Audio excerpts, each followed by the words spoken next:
A woman's brought in, caught in adultery.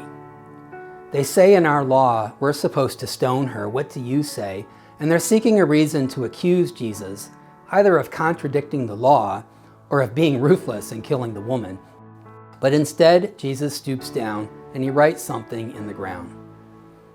He says the famous line, "He who is without sin, you cast the first stone." And the interesting thing is, then he stoops down and he writes in the ground again. Now normally we just think, okay, he wrote in the ground twice, no big deal.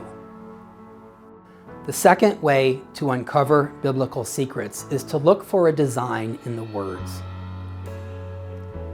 Verse 7 is the famous, "He who is without sin, you cast the first stone," but let's look right above it. He stoops down and he writes in the ground. Let's look right below it. He stoops down and he writes in the ground.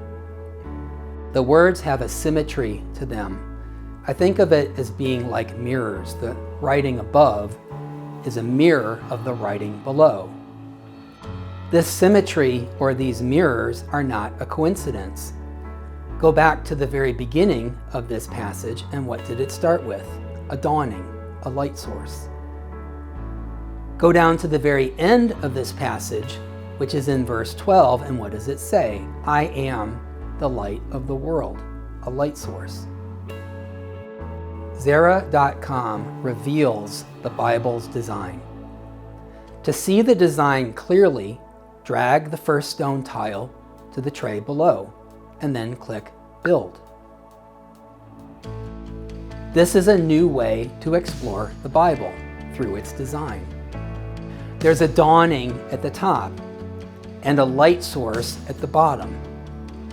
There's a point of division in the middle and mirrors above it and below it, the writing and the writing, an accusing and a lack of an accuser.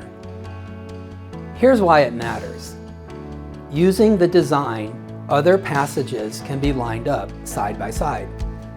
One will reveal something about the other, like what Jesus wrote in the dirt, and we won't have to guess.